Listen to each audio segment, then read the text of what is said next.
తెరిచినట్లయితే దేవుని వాక్యం చదువుకుందాం బిడ్డలారా. పరిశుద్ధ గ్రంథాలు తెరిచినట్లయితే దేవుని వాక్యం చదువుకుందాం. లూకాసు వార్త 6వ అధ్యాయం 37వ వచనాన్ని నేను చదువుతున్నాను, ఆలకించండి. లూకాసు వార్త 6వ అధ్యాయం 37వ వచనం. తీర్పు తీర్చకుడి, అప్పుడు మిమ్మును గూర్చి తీర్పు తీర్చబడదు. నేరము మోపకుడి, అప్పుడు మీ మీద నేరము మోపబడదు. క్షమించుడి, అప్పుడు మీరు క్షమింపబడుదురు. మరో చదువుతున్నాను. తీర్పు తీర్చకుడి, అప్పుడు మిమ్మును గూర్చి తీర్పు తీర్చబడదు. నేరము మోపకుడి, అప్పుడు మీ మీద నేరం మోపబడదు. క్షమించుడి, అప్పుడు మీరు క్షమింపబడుదురు. చదివిన ఈ వాక్యాన్ని పరిశుద్ధాత్మదేవుడు మనందరికీ అర్థమగునట్లుగా బోధించి, వాక్యపు లోతులలో పరిశుద్ధతలో ప్రభు మనల్ని అందరినీ ప్రతిష్ఠించి, పరిశుద్ధుల స్వాస్థ్యములో దేవుడు మనల్ని అందరినీ భద్రపరిచి, మరణము వరకు లోకానికి వెలుగై ఉండినట్లుగా ప్రభు మనల్ని అందరినీ స్థిరపరచును గాక. ఆమేన్. కొంచెం బేస్ పెడతా కొంత. Praise the Lord. ఉండారా లేరమ్మా? ఉండారా పోయారా? ఉండాము అనేవాళ్ళు హల్లెలూయా అనండి. ఇంకా బాగాలేదు సార్, టైం ఉంది పోయేదానికి, ప్రస్తుతాన్ని మేము బతికే దేవుని స్తుతిస్తున్నాం అనేవాళ్ళు హల్లెలూయా అనండి. హల్లెలూయా. టైం తక్కువ ఉంది కాబట్టి అర్థమయ్యే 2 మాటలు చెప్తా కొద్దిసేపే. యేసు ప్రభు వారు కొండ మీద 3 రోజులు ఉపవాస ప్రార్థనలు పెట్టాడు. ఎన్ని రోజులు ఉపవాస ప్రార్థనలు? 3 రోజులు ఉపవాస ప్రార్థనలు పెట్టాడు కొండ మీద. కొండ మీద అంటే వాళ్ళ ఊరికి దగ్గరగా కొండే ఉంది. ఆ కొండ మీద ఏర్పాటు చేస్తే 12,000 మందికి పైగా వచ్చారు జనాభా. మామూలు కోటాలకే, ఉపవాస కోటాలకే, ఉపవాస ప్రార్థనలకు కూడా 12,000 మంది వచ్చారు. ఎందుకు వచ్చారంటే యేసు ప్రభు వారు ఎక్కడుంటే అక్కడ అద్భుతాలు జరుగుతాయి, దయ్యాలు వెళ్ళిపోతాయి, రోగాలు స్వస్థపరచబడతాయి. ఆయన ఆ బలమైన సూచికలు చేసేవాడు కాబట్టి కుప్పలు తెప్పలుగా ప్రజలు వచ్చేవాళ్ళు. ఇస్రాయల్ పాస్టర్ దగ్గర ఈ రోజుల్లో ఉన్న ఏ చర్చిలో కూడా అద్భుతాలు జరగట్లేదు కాబట్టి జనాభా కనబట్ల మన దగ్గర. ఎందుకు చేయట్లేదో మనకు అనవసరం. ఇచ్చిన వాళ్ళతో మర్యాద చేసుకోబోవటం మంచిది. ఎక్కువ మాట్లాడుకుంటే మళ్ళీ మనకు బాధలు వస్తాయి. యజమానుడు కనికరిస్తేనే ఏదైనా జరగద్ది. హల్లెలూయా. ఇస్రాయల్ పాస్టర్ తల కింద పెట్టి కాళ్ళు పైకి తపస్సు చేస్తే జరగదు. దేవుడు కనికరిస్తే జరగద్ది. ఆయన ఎవరిని కనికరిస్తాడో ఆ సేవ దీవించబడద్ది. అంతేగాని ప్రార్థన, ఉపవాసాలు, కష్టాలు, కన్నీళ్ళు ఇవన్నీ ఏం కాదు, ఉత్తమాటలు. ఒక సేవను దీవించాలన్నా, ఒక కుటుంబాన్ని దీవించాలన్నా దేవుడే దీవించాలి. ఆయన దీవిస్తేనే మన కుటుంబాలు దీవించబడతాయి. దేవునికి స్తోత్రం కలుగునుగాక. మనల్ని దీవించాలి అని ఆయనకి అనిపించేటట్టు మనం ఉండాలి. ఒక్కోసారి ఆయన అనుకోవటం లేట్ అవ్వచ్చు, ఏమో మనకు తెలియదులే ఎన్ని. ఇంకా ఆ రోజుల్లో ఆయన దగ్గరికి 1000 మంది వచ్చేవాళ్ళు. ప్రార్థన కోటాలు జరుగుతున్నాయి. 3 రోజులు ఆయన ఎన్నో వాక్యాలు చెప్పాడు, ఎన్నో ప్రసంగాలు చెప్పాడు, అనేక 1000 మందిని బలపరిచే మాటలు చెప్పాడు. ఆయన 3 రోజులు చెప్పిన ఆ కొండ మీద ప్రసంగంలో ఏ పూట చెప్పాడు, ఉదయం చెప్పాడో, సాయంత్రం చెప్పాడో, మధ్యాహ్నం చెప్పాడో నాకు తెలీదు. ఆ కొండ మీద ప్రసంగంలో చెప్పిన మాట మనం చదివాం ఇప్పుడు. యేసు ప్రభు వారు ఏమని చెప్పాడంటే వాక్యంలో 3 మాటలు చెప్పాడు ఇక్కడ. తీర్పు తీర్చకుడి. 1, ఏం తీర్చకుడి? తీర్పు తీర్చకుడి. 2, నేరము మోపకుడి. 2ది ఏంది? నేరము మోపకుడి. 3వది క్షమించుడి. బా, ఇప్పుడు చెప్పండి. మొదటిది తీర్పు తీర్చకుడి, నేరము మోపకుడి, క్షమించుడి. సర్వలోకాన్ని సృష్టించిన సృష్టికర్త పెదాల నుండి జాలువారిన శ్రేష్టమైన మాటలు ఇవి. ఏం చేయొద్దు? తీర్పు తీర్చొద్దు. 2వది నేరము మోపొద్దు. మీరు ఇవన్నీ చేయకుండా ఏం చేయాలంటే వాళ్ళు ఏం చేయాలి? మీరు 3వది ఏం చేయాలా? క్షమించుడి. బిడ్డలారా, దేవుని బిడ్డలలో కనబడే కొన్ని పనికి మాలిన సంగతుల గురించి దేవుడు చెప్పాడు ఇక్కడ. ఇది అన్యుల్లో ఎక్కువ ఉంటుంది. అన్యులు దేవుని ఎరగని బిడ్డలు ఎక్కువ ఉంటుంది. అది వాళ్ళకు ఉండొచ్చు, ఎందుకంటే వాళ్ళకి తెలియదు కాబట్టి. కానీ దేవుని బిడ్డల్లో కూడా ఎక్కువగా ఉంది ఇది. ఈ జూలై నెల మొదటి బల్లారాధన వారంలో ప్రభు మనకి కొన్ని హెచ్చరికలు నేర్పించాలని, మన జీవితాన్ని కాస్త శుద్ధి చేయాలని, తెలియని సంగతి తెలియజేసి మనల్ని కాస్త లైన్లో పెట్టాలని కోరుకుంటున్నాడు ఆయన. కోపంగా కాదు, ప్రేమతోనే. దేవుని నామానికి మహిమ కలుగునుగాక. క్రైస్తవులలో ఉండే భయంకరమైన లక్షణాల గురించి చెప్పాడు దేవుడు ఇక్కడ. అన్యులతో మనకు వద్దు, వాళ్ళ పక్కన పెట్టేద్దాం, వాళ్ళకి తెలియదు కాబట్టి వాళ్ళు చేస్తారు. క్రైస్తవులు అనగా దేవుని బిడ్డలు, దేవుని బిడ్డల్లో ఉన్నటువంటి కొన్ని దుర్లక్షణాలు ఇక్కడ ప్రభు చెప్పి వాటిని కోట్ చేసి వాటి విషయంలో జాగ్రత్తగా ఉండమని చెప్తున్నాడు ఇక్కడ. దేవుని బిడ్డల్లో ఉండే దుర్లక్షణాలు ఏంటంటే తీర్పు తీర్చడం. చెప్పండి, ఏం తీర్చడం? తీర్పు తీర్చడం. రెండోది నేరము మోపడం. ఇది ఎక్కువగా దేవుని బిడ్డల్లో ఉంటుంది. బిడ్డలారా, తీర్పు తీర్చే బుద్ధైనా నేరం మోపే బుద్ధైనా ఎవరిలైనా ఉంటే వాళ్ళు ఈ భూమి మీదే గడ్డి తింటారు. గుర్తుపెట్టుకోండి, భూమి మీద ఏం తింటారు? గడ్డి. గడ్డి అంటే పశువుల గడ్డి తింటామని కాదు, లేనిపోని దెబ్బలు తింటారు. చెంప దెబ్బ తింటారు, గోడ దెబ్బ తింటారు. పొళ్ళు బయటకు వస్తాయి, కళ్ళు పైకి పోతాయి, ఉన్న 4 గంటలు ఊడిపోతాయి. సార్ ఇదేం సార్ మీరు కూల్గా తిట్టేస్తున్నారు ఏంది? తిట్టేస్తా, చెప్పేటప్పుడు చెప్పాలి కదా బిడ్డ. ఈ భూమి మీదే కోటింగ్ ఇచ్చేస్తాడు దేవుడు, అంతే. దేవుడు ఈడు మనం ఎవరికైతే తీర్పు తీరుస్తున్నామో, ఎవరి మీద నేరాలు మోపుతున్నామో ఆ బలహీనతే, ఆ పాపమే మనకిచ్చేస్తుంది. ఎప్పుడు కూడా మనిషిని దేవుడు కొట్టడు, ఎప్పుడు కూడా మనిషిని దేవుడు నాశనం చేయడు. పాపమే నాశనం చేస్తుంది మనిషిని, ఉగ్రత తీసుకుని వస్తుంది అన్నమాట. దేవుడు ఇక్కడ వ్యభిచారం గురించి చెప్పట్లా, ఆశ్చర్యకరంగా అంతకంటే భయంకరమైన పాపం గురించి చెప్తున్నాడు దేవుడు ఇక్కడ. సార్ వ్యభిచారం కంటే భయంకర పాపమా? అవును. ఏందదే? తీర్పు తీర్చడం. చెప్పండి, ఏందదే? ఏందదే? తీర్పు తీర్చడం. బిడ్డరా, తీర్పు తీర్చడం అంటే అర్థమైందంటే ఇతరుల్లో ఉన్న బలహీనతలని, తప్పుల్ని ఎత్తి చూపడం అన్నమాట. ఇతరులలో ఉన్న బలహీనతల్ని, ఇతరుల్లో ఉన్న తప్పుల్ని ఎత్తి చూపడమే తీర్పు తీర్చడం. ఆమె జీవితం ఎందుకంటే అయిందనుకుంటున్నావా? వాళ్ళిద్దరు ఎందుకంటే విడిపోయారు చెప్పు? వాళ్ళ కుటుంబం ఎందుకంటే అల్లక్కడలు అయిపోయింది చెప్పు? వాళ్ళు చేసిన పని కదా. ఆ మనిషి ఏమన్నా చిన్నదే? అటు చేసుకుంది, ఈరోజు పోగొట్టుకుంది. వాడేమన్నా చిన్నవాడా? వాడొక తాగుబోతుడు, వాడొక దుష్టుడు. ఈ పిల్ల ఏమన్నా చిన్నదే? పెళ్ళికి ముందు అట్టే ఉండిందంట, పెళ్ళి తర్వాత కూడా అట్టే ఉంది. వాడేమన్నా చిన్నవాడా? వాడొక 3 తిరిగాడు ఆ మధ్యకాలంలో, ఇప్పుడు 4వ దాన్ని వేసుకో ఉన్నాడు. ఈడేమన్నా చిన్నవాడా? ఆ మనిషి ఏమన్నా చిన్నదా? నోరు ఉంది కదా అని కొంతమంది ఏం చేస్తారంటే గల్ల గల్ల గల్ల గల్ల గల్ల గల్ల గల్ల గల్ల ఆడుతూ ఉంటుంది నోరు. ఏమవుతుంటుంది? ఆడుతూ ఉంటుంది. ఆ ఆడేది కూడా మన రంగు మనం చూసుకోరు. మన వెనక ఎన్ని రంగులు ఉన్నాయి అది అవసరంలే.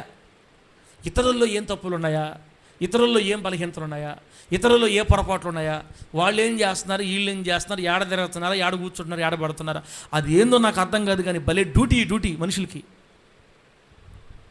మనుషులకి ఇష్టమైన డ్యూటీ ఏంటంటే ఇతరుల గురించి మాట్లాడుకోవటమే. దేవుడు నాకు ఇచ్చిన కూతుర్లారా, కొడుకులారా, దేవుని బిడ్డలారా, యేసయ్య సొంతగా సాక్షాత్తు స్వయాన ఆయన పెదాలతో చెప్పిన మాట, ఇతరులకి మీరు తీర్పు తీర్చొద్దు, ఇతరుల మీద మీరు నేరాలు మోపొద్దు, వారిని క్షమించండి. బా ఈ భూమి మీద ఈ మాటలు చెప్పిన ఏకైక దేవుడు, ఈ భూమి మీద ప్రేమ సామ్రాజ్యాన్ని స్థాపించిన రోషము గల దేవుడు, మనం ఆరాధిస్తున్న నజరేయుడైన యేసు. ఆయన ఒక్కడే ఈ మాటలు చెప్పాడు, ఇంకెవరు ఈ మాటలు చెప్పలేదు. దుష్ట శిక్షణ శిష్ట రక్షణ అని చెప్పారు చాలామంది. అంటే దుష్టుల్ని శిక్షించండి, చంపేయండి, కొట్టేయండి, మంచి వారిని కాపాడండి అని చెప్పారు మిగతా వాళ్ళంతా. కానీ యేసయ్య తీర్పు తీర్చొద్దు మీరు ఇతరులకి, వాళ్ళలో ఉన్న పాపాలు ఎత్తి చూపించొద్దు, వాళ్ళలో ఉన్న బలహీనత ఎత్తి చూపించొద్దు, వాడట్ట ఈడట ఈమెట్ట ఆమట్ట అనొద్దు, మీరు వారిని క్షమించండి, వారి మీద నేరాలు మోపొద్దు, వారిని క్షమించండి. మీరు అలా గనక క్షమిస్తే, బా ఎంత మంచి మాట తెలుసా, మీరు ఆ విధంగా గనక క్షమిస్తే అప్పుడు మీరు కూడా క్షమించబడతారు. చప్పలు కొట్టండి గట్టిగా, కొట్టగలిగినప్పుడు దేవునికి స్తోత్రం కలుగును గాక. హల్లెలూయా, హల్లెలూయా, ఆమేన్. అర్థమైతే మీరు ఎంత పెద్ద చెప్పుండేవాళ్ళు, మీకు అర్థం కాలా, మీకు అర్థం కాలా. ఏం చెప్పాను కంకిరాజా? యేసుప్రభు ఏం చెప్పారు? ఇతరులకు మీరు తీర్పు తీర్చొద్దు, ఇతరుల మీద మీరు నేరాలు మోపొద్దు, ఇతరులు మీరు క్షమించండి. బిడ్డరా, ఈ 3 మాటల గురించి కొంచెం వివరంగా చెప్పుకొని మనం ముందుకు వెళ్ళిపోదాం. బిడ్డరా, ముగించుకుందాం ఈరోజు. ఫస్ట్ నంబర్ 1 మొదటి మాట ఏంటంటే తీర్పు తీర్చొద్దని చెప్పాడు దేవుడు. చెప్పాను కదా, తీర్పు తీర్చడం తెలుసు కదా. అన్న మొన్న సినిమా హాల్ దగ్గర కనపడడం నాక అన్న, నీకేం కనపడితే ఏమంత ఉబ్బలాట పడుతున్నావు అని. తమ్ముడు అరనో ఫలానా అన్న బ్యాందీ షాప్ దగ్గర కనపడ్డాడు నాకు, ఏం కాదు కనపడితే. అక్క నీకు తెలీదా, ఫలానా ఆయన బైక్ మీద పోతుని ఫలానా ఆయన ఇటు ముసుకేసుకొని, నీకేమి అంత బాధ ఉబలాటం. ఒకసారి చూడండి, మత్తయి సువార్త 7వ అధ్యాయం, అక్కడే చూడు. మత్తయి సువార్త 7వ అధ్యాయం 3 నుంచి 5 దాకా చదివితే యేసుప్రభు చెప్పిన మాటలే ఇవి. నా మాటలు కాదు ఇవి, మళ్ళీ ఇదిగో కొండ మీద మాటలే, కొండ మీద ప్రసంగంలో మాటలు అవి కూడా.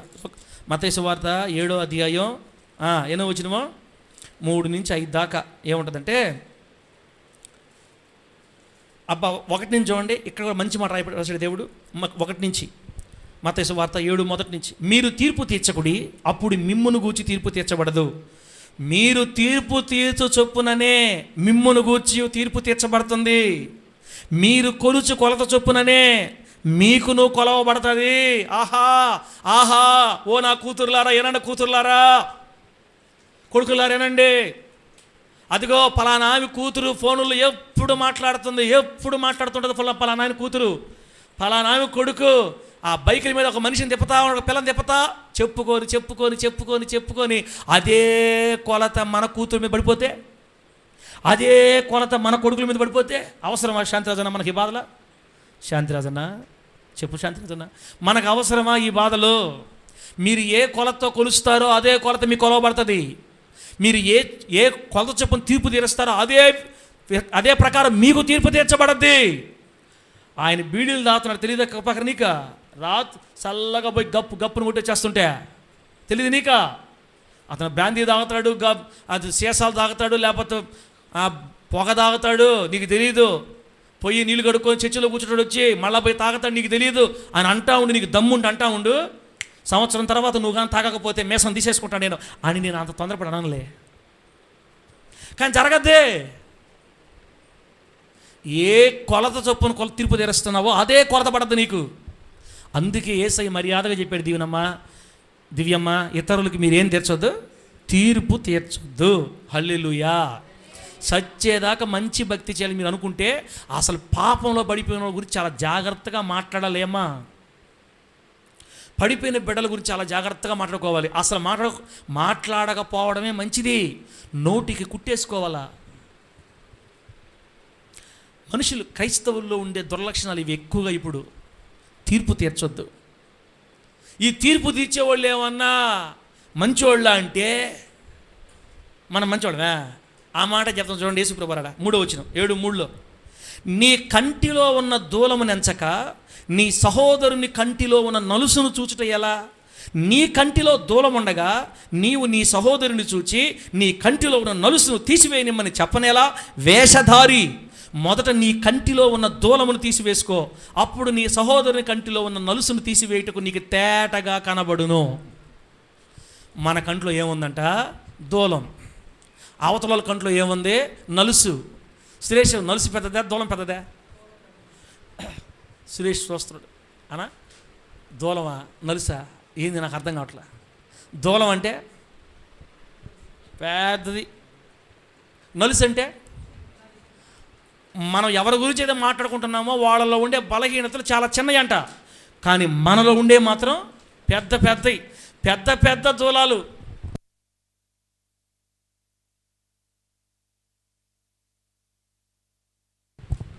ఏం చెప్పాను కరుణక్క? మన కంట్లో ఉండే దూలాలు చూసుకోకుండా ఇతరుల కంట్లో ఉండే నలుసును చూస్తుంటారు మనోళ్ళు. బెదరో ఎట్రా, నీ కంట్లో నలుసు ఉంది, తీసేయమంటావా? నీ గురించి ప్రార్థన చేస్తాలే బెదరా. ఈ మధ్య నువ్వు అసలు చర్చికి రాగట్లా, ఎక్కడ చూస్తే సిగరెట్లు తాగుతాడు, వాడు దాగుడు నాయన, నీ గురించి ప్రార్థన చేస్తా. నువ్వు నీ దూలం చూసుకో ఫస్ట్. నీ కంట్లో ఉండే దూలం చూసుకో. దూలం మొహం దానా, దూలం మొహం వాడా, నీ కంట్లో ఉండే నలుసులు చూసుకో, నీ దూలం చూసుకో ఫస్ట్. దేవుడు దయ వల్ల మీ పాస్టర్కి అది లేకుండా చేశాడు దేవుడు ఫస్ట్ నుంచి. ప్రభు నామానికి మహిమ కలుగును గాక. గట్టిగా చెప్పండి హల్లెలూయా. వేరే వాళ్ళు చెప్తున్నా కూడా నాకు గుటకలు మింగతుంటాయి. నాకెందుకు చెప్తుంది ఈ మనిషి వాళ్ళ గురించి వాళ్ళ గురించి, చే పో అని లోపల అనుకుంటా, పైకి మాత్రం అవునక్క ఆహా ఆహా అంటుంటాను, కానీ లోపల నాకు బాధ వచ్చేస్తుంటదే. వెనక్కి తిరిగితే మనకే లెక్క పెట్టుకోవాలని ఉన్నాయి, మనకి ఎందుకు ఇతరులతోటి? అందుకే యేసయ్య ఏం చెప్పాడు తెలుసా? మీరు ఇతరులకి ఏం తీర్చొద్దు? తీర్పు తీర్చొద్దు. ఇతరుల మీద నేరాలు మోపొద్దు. బిడ్డ ఒక్క మాట చెప్తున్నా, మనం ఎప్పుడైతే ఇతరులకు తీర్పు తీర్చమో యేసయ్య చెప్తున్నాడు మీకు కూడా తీర్పు తీర్చబడదు. ఆమేన్. మీరు ఎప్పుడైతే ఇతరుల్లో దోషాలు చూచినా కూడా చూడనట్టుగానే మౌనం అయిపోయి వాళ్ళ గురించి ప్రార్థన చేసి సైలెంట్ అయిపోతారో, మీ బలహీనతలు చూచిన నేను కూడా మీ బలహీనతలు క్షమించేస్తాను, నేను కూడా మీ పాపాలు పట్టించుకోను, నేను కూడా మీ బలహీనతలు కడిగేస్తానని చెప్తున్నాడు దేవుడు. మీరు తీర్పు తీర్చొద్దు, మిమ్మును గురించి తీర్పు తీర్చబడదు. నీ నోటితో కనుక ఎవరిని నువ్వు అనకపోతే నిన్ను కానీ నీ ఇంట్లో ఉండే బిడ్డలు కానీ ఎవరిని అన్నిటి దేవుడు. హల్లెలూయా, హల్లెలూయా, హల్లెలూయా. అర్థమైందా? అర్థమైందా?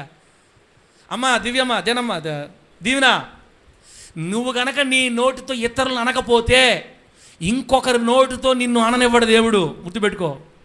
మనం కనుక మన నోటితో అందరిని అంటున్నాం అనుకో, అందరి నోళ్ళు మన గురించి అంటాయి అనిస్తాడు దేవుడు. నువ్వు తీర్పు తీర్చకపోతే ఇక నీ గురించి తీర్పు తీర్చే వ్యక్తే లేకుండా చేస్తాడు దేవుడు. అసలు ఒకరి వైపుకి నీ వేలు అట పోకూడదు ఈ లోకంలో. ఏదన్నా ఉంటే 5 ఏళ్ళు మనకు తిప్పుకోవాలా, ఇది ఒకటి ఉంచుకొని ఇటు తిప్పుకోవాలి పొట్టలోకి, అన్నీ మన వైపే చూపించుకోవాలా. ఇది క్రైస్తవులు జాగ్రత్తగా గుర్తుపెట్టుకొని ఒళ్ళు దగ్గర పెట్టుకొని చేసుకోవాల్సిన మంచి పని. నా మాటలు అర్థమైతే గట్టిగా అల్లులు చెప్పండి. కొంతమంది ఇక్కడ సీరియస్గా చూస్తున్నాను నా వైపు, మీరు ఎంతైనా చూసుకోండి. కడప బాంబులు కూడా ఏంటి అవసరమైతే, నేను చెప్పేదే. నేనేమి కావాలని మిమ్మల్ని ఇబ్బంది పెట్టాలి బిడ్డ, ప్రేమతో చెప్తున్నా. మన ప్రేమస్వరూపం, మన దేవుడు ప్రేమస్వరూపు కదా, నేర్చుకోమని చెప్తున్నాడు. ఇప్పుడు ఇతరులు కనుక నువ్వు తీర్పు తీర్చకపోతే నీకు కూడా తీర్పు తీర్చడంట దేవుడు. పొరపాటు నాకు బూతు మాట అన్నావు అనుకో, పానీలే నా బిడ్డ తెలుసు తెలియక అనేసింది అనుకుంటానంట ఆయన. నువ్వు అట్ట కాకుండా ఆమె బూతులు తిడుతుంది, ఆమె బూతులు తిడుతుంది. నీ కంట్లో ఉండేదే ఏందే? నీ కంట్లో ఉండేది ఏందే? దూలం. ఆమె కంట్లో ఉండేదే నలుసు. తీసేస్తా. నువ్వు తీసుకో ఫస్ట్. నీ కంట్లోనే కావాల్సినంత నువ్వు తీసుకో. బిడ్డలారా, కాబట్టి ఎంత మంచి మాటలు నిజంగా. ఇటువంటి శ్రేష్టమైన మాటలు రాసింది కేవలం బైబిల్లోనే. ఆమేనో గట్టిగా. బైబిల్లోనే దొరకతాయి మనకి ఈ మాటలు. భూప్రపంచంలో ఇంకెక్కడ దొరకవు. మనిషిని పరిశుద్ధునిగా మార్చేది జీవగ్రంథం. మనిషిని మనిషిగా బ్రతికేటట్టు చేసేది జీవగ్రంథం.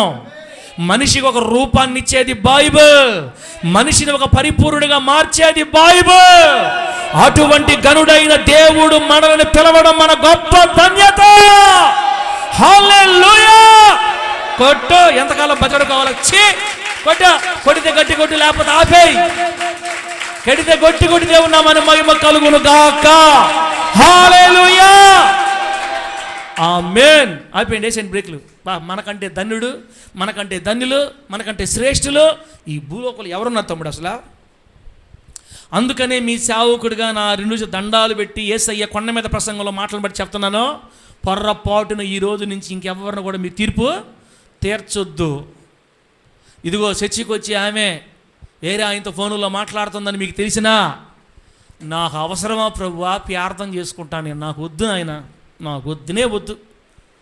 నాకొద్దునే వద్దు. ఆ బిడ్డలు మార్చి ఒకళ్ళు ఉంటే వాళ్ళని మార్చి కాపురాలు కట్టు తండ్రి, నీకు స్తోత్రం అని ఒక కన్నీరు పొట్టి మౌనమైపో. ఎక్కడ కూడా నోరు తెరవబాకు, నోరు కుట్టేసుకో అవసరమైతే యేసునామములో. మన బిడ్డలే బ్యాండీ షాపులతో చూసామనుకో, చూడలేదు అనుకో, ఇంకంతే. ఏమనుకోవాలా? ఎవరో వేరే వాళ్ళలే, అతను కాదు అనుకోవాలా. మన బిడ్డల్ని సినిమా హాల్లో చూసావనుకో, నాకు తెలియదు వాళ్ళు ఎవరో అనుకోవాలా. ఎందుకు వచ్చిన బాధ? తీర్పు తీర్చావా, నీకు తీర్పు తీర్చబడద్ది. నేరాలు మోపావా, నీ మీద నేరాలు మోపబడతాయి. అదే కనుక క్షమించావనుకో, నువ్వు కూడా క్షమించబడతావని వాక్యం సెలవిస్తుంది. ఆ శ్రేష్టమైన కృపలోనికి దేవుడు మనల్ని నడిపించును గాక. గట్టిగా చెప్పండి హల్లెలూయా. చెప్పండి గట్టిగా హల్లెలూయా. నాకు తెలిసిన ఒక అక్క, అల్లూరులో జరిగింది ఇది. నాకు తెలిసిన ఒక అక్క, బిడ్లరా, అక్క అంటే అదేలే మా అమ్మ వయసు, మా అమ్మకంటే చిన్న వయసు ఉంటుంది అనమాట. ఆమె చర్చికి వచ్చేది. ఆదివారం ప్రార్థన అయిపోయిన తర్వాత అందరూ వెళ్ళిపోతారు. భోజనాలు చేసి మేమందరం కూర్చునేవాళ్ళమే. అందరు కుర్చీలేసి కూర్చుంటే ఆమె మధ్యలో కూర్చొని మా మధ్యలో ఇక మాకు అందరి గురించి చెప్పి నవ్వించేది మమ్మల్ని. ఇదిగో అక్క పలానా ఆమె ఎట్ట మాట్లాడదో తెలుసా అని ఆమెలాగా మాట్లాడి మమ్మల్ని నవ్వించేది. మేము కూడా బెకారోళ్ళకు నవ్వేదామని చెప్తుంటే, ఇదిగో పలానా అన్న ఎట్ట ప్రార్థన చేస్తా తెలుసా, నాయన స్తోత్ర నాయన ఓ నాయన అంటే మేము కికకిక నవ్వుతుండేది. ఆదివారం ప్రార్థన అయిపోయిన తర్వాత అన్నాలు తిని అందరూ వెళ్ళిపోతే ఇంకా ఆమెను కూర్చోక మేము నవ్వుకునేవాళ్ళం అన్నమాట. ఆమెకు తోడు ఇంకొక ఆయన ఉన్నాడు అక్కడ, ఆయన కూడా పెట్టుకునేవాళ్ళమే. టీలు కాసుకోవటం, తాగటం, నవ్వుకోవటం. మేము చెప్పండి, టీలు కాసుకోవటం, తాగటం, వాళ్ళిద్దరికి 2 గ్లాసులు కానీ పోస్తే వాళ్ళు ఇంకా చెప్తా ఉంటారు మాకు కామెడీ. అలా కొన్ని నెలల పాటు, సంవత్సరాల పాటు సాగింది. ఆదివారం మధ్యాహ్నం మాకు ప్రార్థనలు అయిపోతే కూర్చొని నవ్వుకోవటం, సాయంత్రం దాకా వాళ్ళు చెప్పేది ఏంది, ఇతరులు ఎగతాలు చేయటమే. వాళ్ళు ఎట్ట మాట్లాడతారో, వాళ్ళు ఎట్ట నవ్వుతారో, వాళ్ళు ఎట్ట నడుస్తారో, వాళ్ళు ఎట్ట కూర్చుంటారో, అట్లా వాళ్ళు చెబుతూ ఉంటే మేము నవ్వుకుంటూ ఉండేవాళ్ళం అన్నమాట. మాకు కూడా తెలియదులే, అట్లా నవ్వుకోకూడదు, ఒకరిలాగా నవ్వించకూడదు, ఒకరిలాగా మాట్లాడకూడదు, ఒకరిలాగా నవ్వకూడదు, ఒకరిలాగా నడవకూడదు అని తెలియదు అప్పుడు. బిడ్డరా, ఆ అక్క అయితే ఒక ఆయనేమో ఎట్ట మాట్లాడతారు, ఎట్ట నవ్విస్తారు, నవ్వించేవాడు. ఈమెమో ఏ ఇంట్లో ఏం జరుగుతుందో మొత్తం చెప్పేది మా కాడ.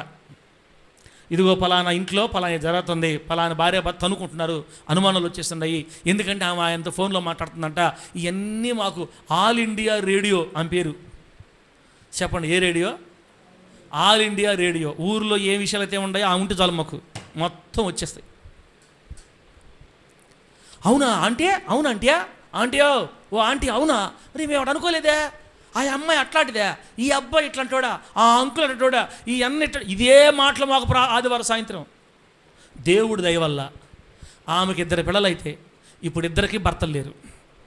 దేవుడి దయ వల్ల ఉన్నారు కానీ వదిలేశారు. ఆ 2 పిల్లల్ని పెట్టుకొని ఒక ఆమెమో ఎక్కడో పని చేసుకుంటుంది, ఒక కూతురేమో ఏడో పని చేసుకుంటుంది, ఎవరెట్టబోయేదో తెలీదు. గల్లంత అయిపోయింది కాపురం అంతే. ఇంకొక ఆయన చెప్పాను కదా నవ్విస్తూ ఉండేవాడు అని. దేవుడి దయ వల్ల ఇప్పటికి ఇల్లు లేదు. ఇప్పటికి ఇల్లు లేకుండా కాలువ కట్ట మీద చిన్న గుడి చేసుకొని బతుకుతున్నాడు. ఇప్పుడు కూడా సొంత ఇల్లు లేదు, గుడిసేసుకుని బతుకుతున్నాడు దేవుడి దయ వల్ల. ఆ నవ్వులు ఇప్పటికీ మారలా వాళ్ళ దగ్గర, ఆమె ఇప్పటికీ మానలా ఆ విధంగా వాళ్ళ గురించి చెప్పటం. ఇప్పుడు అందరూ చెప్పిన వాళ్ళు 2కి పనిష్మెంట్ అయిపోయింది. ఇప్పుడు విని నవ్వుకున్నాం కదా మమ్మల్ని వదులుతాడా? దేవుడు ఏం చేయలే. నేను చెప్పాను కదా, దేవుడు మనల్ని ఏం అండవు. మనం ఏదైతే విత్తుతామో అదే కోస్తామో వాక్యం చెప్తుంది. ఏ కొలతతో కొలుస్తామో అదే కొలత మనకే కొలవబడద్ది. మేము ఏ మందిరంలో అయితే కుర్చీలు వేసుకొని ఆదివారం మధ్యాహ్నం పూట టీలు తాగుతా నవ్వుకున్నామో ఆ మందిరంలో నుంచి మాకు 3 పంగనామాలు పెట్టి బయటికి పంపించాడు దేవుడు మమ్మల్ని కూడా. హల్లెలూయా, హల్లెలూయా చెప్పండి. పంగనామాలు పెట్టి అందరికీ ఆ మందిరంలో నుంచి బయట తరిమాడు దేవుడు. మందిరాలు పోయినాయి, ఇల్లులు పోయినాయి, కట్టు బట్టలతో మళ్ళీ రోడ్డు మీదకి వచ్చి నిలబడ్డాం. బిడ్డరా, నాకు జరిగింది కూడా నేను ఎందుకు చెప్పానంటే, సిగ్గు విడిచి ఎందుకు చెప్పానంటే, జాగ్రత్తగా ఉండాలా, చాలా జాగ్రత్తగా ఉండాలి దేవుడి బిడ్డలు.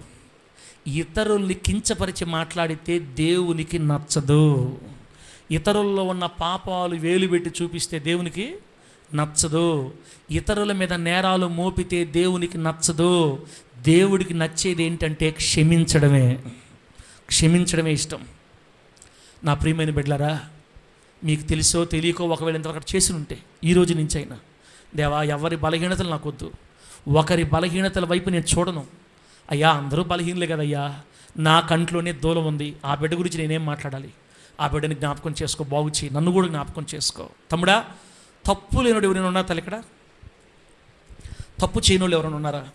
పాపం లేనోళ్ళు ఎవరన్నా ఉన్నారా? లేరు కదా. ఎవరు నీతిమంతులు ఎక్కడ? దేనికి బిల్డప్లు? మీ కళ్ళు కనపడే పాస్టర్ నాలో కూడా మంచి లేదు, మీకు తెలియదు అంతే. నాకు దేవుడికి తెలుస్తుంది. నేను మాటల్లో తప్పిపోతున్నానా, చూపులు తప్పిపోతున్నానా, దేంట్లో తప్పిపోతున్నానా, నాకు దేవుడు తెలుసు. ఎవడు మంచివాడు లేడు ఇక్కడ భూమి మీద. చిన్నవో పెద్దవో ప్రతి ఒక్కరిలో ఉంటాయి. నాలో నలుసు ఉండొచ్చు, మీలో దూలాలు ఉండొచ్చు. ఒకవేళ మీలో దూలం ఉండొచ్చు, ఆ మీలో నలుసు ఉండొచ్చు, నాలో దూలం ఉండొచ్చు. ఇవన్నీ ఎరిగినవాడు దేవుడు. అందుకే భూమి మీద ఒక మనిషి ఇంకొక మనిషికి ఏం తెచ్చకూడదు? తీర్పు అనండి. ఏం తెచ్చకూడదు? తీర్పు. ఆమె ఇట్లాంటిది, ఈడు ఇట్లాంటోడు, వాడు అట్లాంటోడు, వాడు బాగుపడ్డు, వాడు తొందరగా నాశనం అయిపోతాడు, వాడి నాశనం నా కళ్ళతో నేను చూస్తాను, వాడు తొందరగా వాడి కాపురం కూలిపోవడం నా కళ్ళతో చూస్తాను చూడండి, వాడు మట్టి కొట్టుకుపోతాడు చూస్తానండి. ఇట్లాంటి మాటలు కనుక అంటే ఉగ్రత మన దగ్గర నుంచి స్టార్ట్ అవ్వద్ది.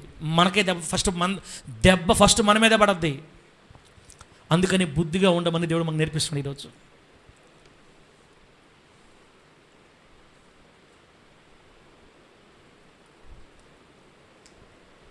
దేవుని నామానికి మహిమ కలుగును గాక.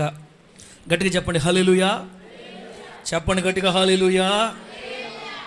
ఏం చేయకూడదమ్మా? ఏం చేయకూడదు? మొదటిది ఏం చేయకూడదు? తీర్పు తీర్చడం చెప్పాం కదా తల్లా. ముద్ర వేయకూడదు మనం. ఈ మాట్లాడిది, వాడు ఎట్టాడు, ఈడు ఇట్లాడాడు, ఆ మట్ట అయిపోయింది, ఇది అయిపోయింది, అది జరిగింది, వాళ్ళు ఇటు చేశారు, ఇట జరిగింది, తెలియకుండా ఎవరో చెప్పిన మాటలను బట్టి చెప్పేస్తూ ఉంటారు. మంచిది కాదు. మనసు మార్చుకుందాం బిడ్డలారా. క్షమాపణ అడిగితే ప్రభు క్షమిస్తాడు, కన్నీళ్ళు విడిచి అడిగితే క్షమిస్తాడు. ఇక మీదట జాగ్రత్త. రెండోది, నేరాలు మాపకూడదు. నేరాలు మాపడం అంటే తప్పులు మాపడం. వాళ్ళు ఇటు చేశారు, వీళ్ళు ఇటు చేశారు. ఒకసారి రోమపత్రిక చూడండి బిడ్డలారా. రోమపత్రిక 2వ అధ్యాయం మొదటి నుంచి చూడండి ఒకసారి. రోమపత్రిక 2వ అధ్యాయం మొదటి నుంచి. తీర్పు తీర్చు మనుష్యుడా, ఎంత మంచి మాట. రోమపత్రిక 2వ అధ్యాయం మొదటి నుంచి. కాబట్టి తీర్పు తీర్చు మనుష్యుడా, నీవెవడవైనను సరే నిరుత్తరుడవై ఉన్నావు, అంటే నీ దగ్గర సమాధానం లేదని, దేని విషయములో ఎదుటివానికి తీర్పు తీర్చుచున్నావో దాని విషయములో నీవే నేరస్తుడవని తీర్పు తీర్చుకొనుచున్నావు. ఏలయనగా తీర్పు తీర్చు నీవును అట్టి కార్యములనే చేయుచున్నావు కావా?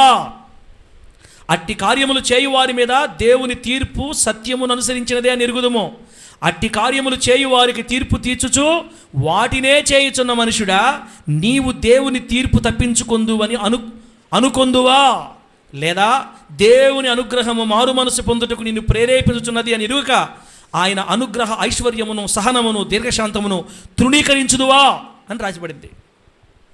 బిడ్డలారా, ఇక్కడ ఏమంటాడంటే, మనం ఇతరులకు ఏ విషయంలో తీర్పు తీరుస్తున్నామో ఆ కార్యాలే మనం చేస్తున్నాం. వాడు ఆ మనిషితో మాట్లాడుతున్నాడంటే ఫోనుల్లో అని చెబుతీవి, నువ్వు కూడా మాట్లాడుతుంటివి, నువ్వు కూడా చూస్తుంటివి. కాకపోతే నీది ఇంకా బయటపడలా, వాడిది బయటపడింది, అంతే తేడా. కాబట్టి నేరాలు మోపకూడదు, తీర్పులు చెప్పకూడదు, మనము చేస్తా ఇతరుల కళలో చూపించకూడదు, మనలో లేకపోయినా కూడా ఇతరుల కళలో చూపించకూడదు. ఒక్కొక్కరిలో ఒక్కొక్కటి ఉంటుంది. కొంతమందిలో చిన్న చిన్నవి ఉంటాయి, కొంతమందిలో పెద్ద పెద్దగా ఉంటాయి. అంతరంగం తెలిసిన దేవుడు ఒక్కడికే. నీ అంతరంగాన్ని చీలిస్తే నీలో ఏముందో మొత్తం బయటకు వస్తుంది బిడ్డ. అందుకే ఒకటే మాట చెప్పాలి, నాలో ఏ మంచి లేదు నాయనా. చెప్పండి మాట, నాలో ఏ మంచే లేదయ్యా, నాలో ఏ మంచి లేదు. నేనెవరిని ఒకరిని చూపించడానికి? నేను హృదయపూర్వకంగా వారిని క్షమిస్తున్నాను అయ్యా, వారి కుటుంబాలు కట్టి దీవించి బలపరచు, వారి జీవితాన్ని నాశనం కాకుండా సహాయం చేయి అని ఒక చిన్న కన్నీరు బొట్టి విడిచి ప్రార్థన చేసి మర్చిపో. నీ ఇంటి వైపు ఒక్క వేలు కూడా చూపించకుండా నా దేవుడు సహాయం చేస్తాడు యేసునామంలో. నీ పిల్లల వైపు ఒక్క వేలు కూడా చూపకుండా నా ప్రభువు నిన్ను నిలబెడతాడు యేసునామంలో.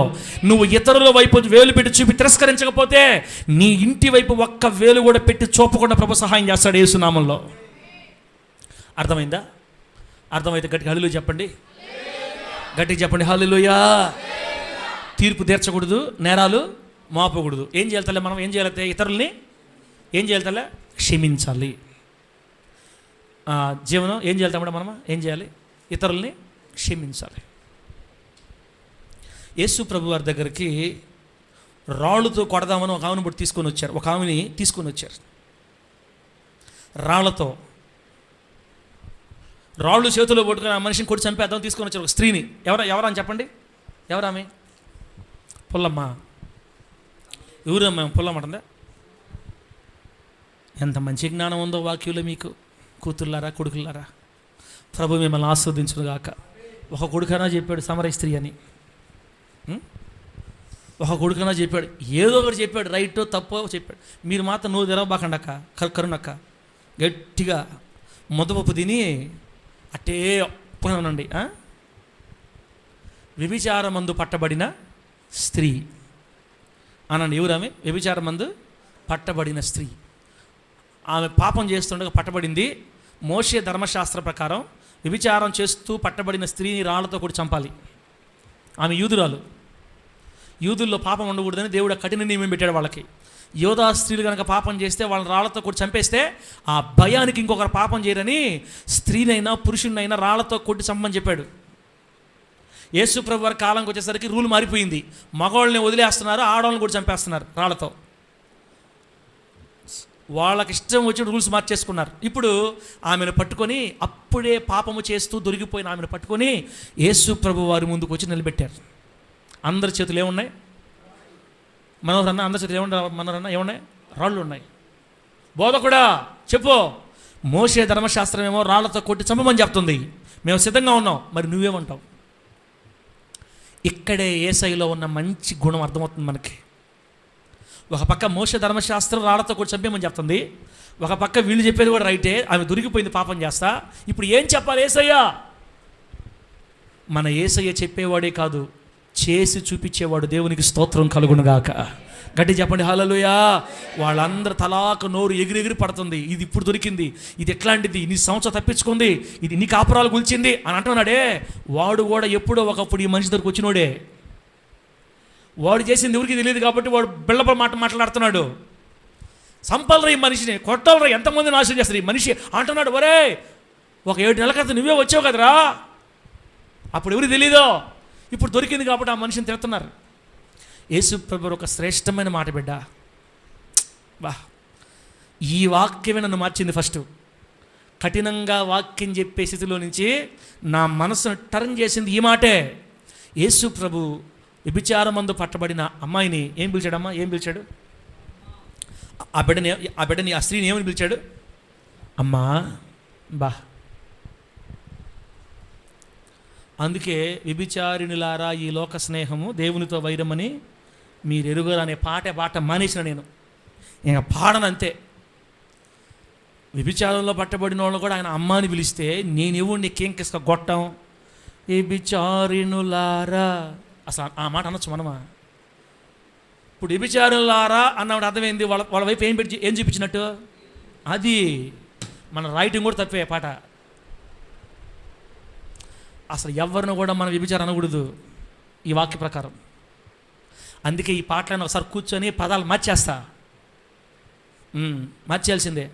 ప్రేమ పొంగి పొరిలి ప్రవహించును గాక మన పాటల్లో కూడా. ఆమేన్. ఎవరు అంటున్నారు మొన్న సభలో పోతే, అలా పాట పాడండి సార్. ఏ పాట? ఎక్కడ సూచినా ఏంది ఛీ పాడిన పోరా నేనన్న అంటే మాట. అది తెలియదు ఎవరికే. ఎక్కడ చూసిన వ్యభిచారమే, ఎక్కడ చూసిన అప్పుడు ఉడుకు భక్తి, అబ్బా రక్తం మరగతునింది. నేను తప్ప ఈ నెల్లూరులో అసలు ఫాస్ట్ ఎవరు లేరు. నేను కాబట్టి పాపాన్ని ఖండిస్తున్నా, నేను కాబట్టి ఉన్నదన్నట్టు చెప్తున్నా, నేను కాబట్టే చెప్తున్నా. ఎవరు చెప్పలేకపోతున్నారు, నా అలాగా చెప్పేవాళ్ళు ఎవరు లేరని కళ్ళు ఇక్కడికి ఎక్కి రాసిన పాటలు అయ్యి. వీటన్నిటిని ఈసి అవతలు కొట్టి అదే రాగాల్లో మంచి పదాలు పెట్టి రాద్దాం మనం పాటలు. దేవుని స్తోత్రం కలుగును గాక. యేసు ప్రభు వారు ఎక్కడైనా వ్యభిచారి అన్నాడా ఎవరినన్నా?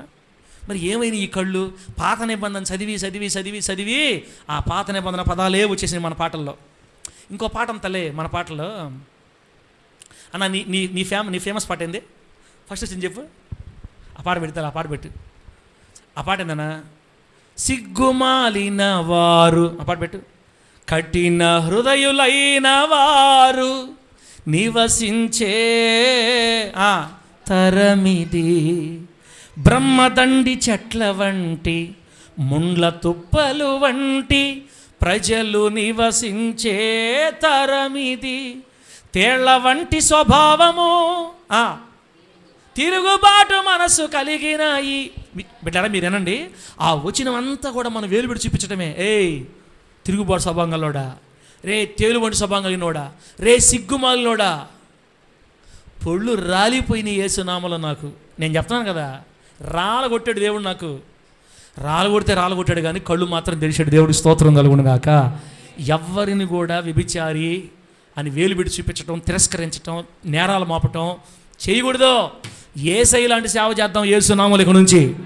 హల్లెలూయా చెప్పు గట్టిగా. యేసయ్య వంటి సేవ చేయుదుముగాక. మీకు అర్థం అవడానికే పాడదాం ఇప్పుడు. అది ఎంత ఘోరంగా పాడామో పెట్టు, ఎంత ఘోరంగా పాడామో మీరు అర్థం చేసుకోండి. ఇప్పుడు మీకు వినటానికి మీరు నాకు నిజమేగా సార్ చెప్పేది మీకు అర్థం అవ్వాలని ఇప్పుడు ఆ పాట పెట్టమని చెప్తుండా. ఫస్ట్ వచ్చిన పెడతా, ఫస్ట్ వచ్చిన దగ్గర పెట్టాలా, వచ్చిన చప్పట్లో అతి భయంకరుడవై దహించు అగ్నివై జీవా. నాకే తెలియదు తల్ల, మీకేం తెలుస్తుంది? ఇప్పుడు నాకు తెలియజేసాడు, నేను మీకు చెప్తున్నా. అందరు నేర్చుకుందాం. ఎవరి వైపు మనం వేలు పెట్టి చూపించకూడదు, ఎవరిని ఏమనకూడదు, క్షమించేద్దాం, అందరినీ ప్రేమిద్దాం, అందరితో సమాధానంగా ఉందాం. ఆమేన్.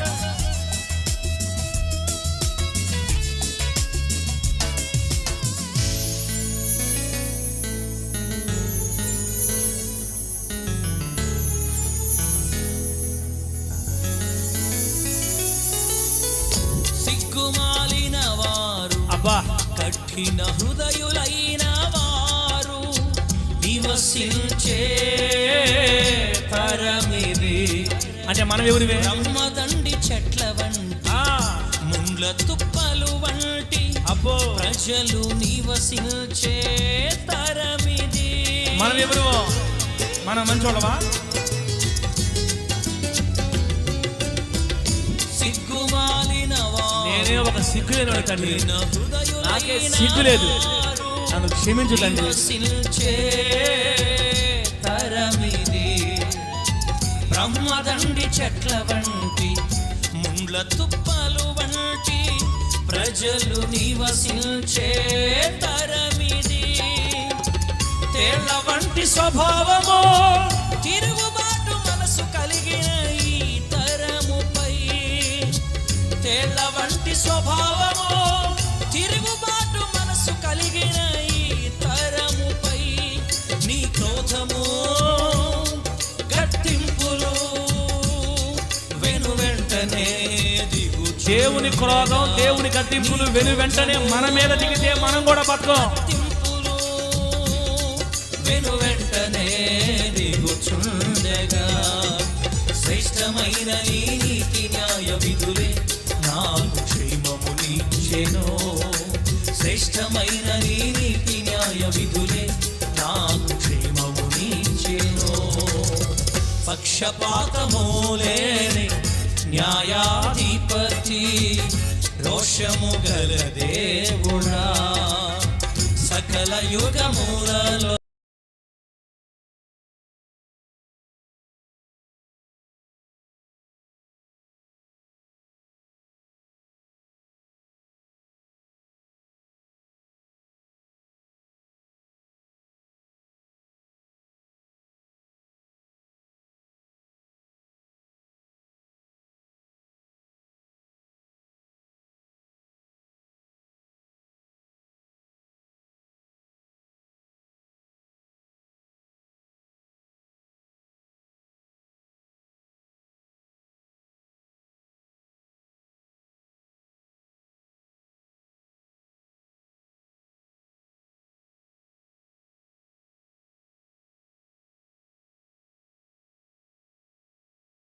రాయి వేసి చంపడానికి రాలేదు, నశించిన వారిని వెదకి రక్షించడానికి వచ్చానమ్మా.